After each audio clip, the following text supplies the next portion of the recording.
Hey, I'm Mark Hunter, the Sales Hunter, and welcome to this episode of the Sales Hunter podcast. And you know what? I want you to quit setting goals. That's right. I want you to quit setting goals. Right here at the end of the year, beginning of the year, it's so, I got to set my goals for the year. Knock it off. I want you to do this instead. What's this? Well, I'll unpack it on this episode of the Sales Hunter podcast. You're listening to the Sales Hunter Podcast with Mark Hunter, where the focus is to help you as a sales leader sell with confidence and integrity. And now here's your host. Yeah, you're probably intrigued by what is that I want you to do. You see, I want you to quit setting goals because goals in and of themselves are a joke. Come on, let's not kid ourselves. Start of the year, everybody makes a goal to lose weight, get in shape. And if you belong to a fitness center, you'll know that January is the time to avoid going to the gym, right? Because it's when everybody and their brother's in there. Every piece of equipment's occupied. But boy, come February and March, those people are long gone. You see, they set goals, but they didn't back them up. You see, that's what happens when you set goals. I don't want you to set goals. What I want you to do is I want you to set outcomes. I want you to set outcomes. Now, if you know me at all and you follow me, you know that from a sales perspective, I always talk about helping your customers achieve outcomes. I want them to achieve, and that's what we should be personally doing ourselves, is achieving outcomes. I want you to say this year, I want you to set this year, for this year to come, what are going to be the outcomes that you're going to achieve? You see, here's something. If I set goals, they just become aspirational dreams. And that's exactly what goals independently and left alone are, nothing more than aspirational dreams. You see, what I want is I want you to achieve results. And achieving results is more in line with what I call outcomes. In other words, I want to achieve this outcome. So now I back up and I begin to say, okay, what are the activities I've got to do to achieve that outcome? If you watch any athletic sport, you're going to notice that athletes are on the field, on the court, whatever it might be, and they're participating. But you know what's funny? The vast majority of the time, they always say that the practices are far harder, far more difficult. Yeah. I mean, they say, especially early season, preseason. I hear this in college football all the time. Oh, early in the season, the summer workouts, grueling.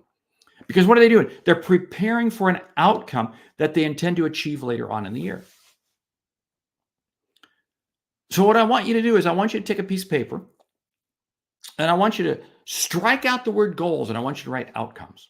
And when you write the outcome, below it, I want you to then write what are the activities that you're going to have to do to achieve each one of those outcomes. You see, it's the activities we do that are going to help us achieve the outcome.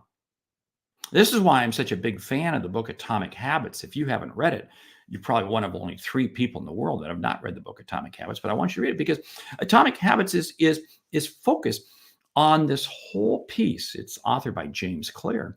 It's focused on this piece of saying you achieve your results and you achieve more things by doing little things routinely every day.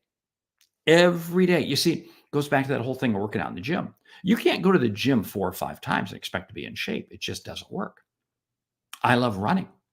And I know what happens when I don't run every day. I get out of shape very quickly. And I don't have to run long distances, but if I run it every day, it's amazing how I get in shape and how I stay in shape. You see, it's the activities that allow me to achieve the outcomes. When you're focused on that, I firmly believe it's going to change how you allocate your time. Because if I'm focused on activities, then I've got to allocate time for it. I've got to allocate resources, my mind, my whatever it might be. That's where your focus is. So many people spend all of their time focusing on the goal. No. It's the outcome. But then the dirty work is really skewing down to find out what is that outcome. What is that outcome? And what is the activity you're going to do? You see, I firmly believe that if I have this outcome I want to achieve and I begin breaking it down into individual activities, it's amazing how much easier it becomes. And when it becomes easier to achieve, easier to do, I'm more likely to do it every day. And then that becomes a habit, and that allows me to achieve it. I firmly believe if we make this simple mental mind shift, it is amazing at how we will increase our success. And it's amazing what we'll be able to accomplish. Thank you for those of you who are chiming in on this live. I love the notes. But let me tell you something. I want you to ask yourself this question. What are the activities you're going to do to achieve your outcome? Hey, my name is Mark Hunter, the Sales Hunter. And would you do me a favor? Would you leave me a review on your favorite podcast app? In fact, subscribe to it. You know, because you may be watching this live right here on social media, but you know, you can download it on your favorite podcast app because there's a lot of episodes. Every week we put out 2 episodes, one a short one like this, one a longer, deep dive with a subject matter expert. Why? Because I want to help you see and achieve what you didn't think was possible. Yeah, when you do that, it's amazing the success you're going to have. Because you know what? You're going to do the activities that help you achieve the outcomes you know you're capable of. I'm Mark Hunter, the Sales Hunter. Great selling.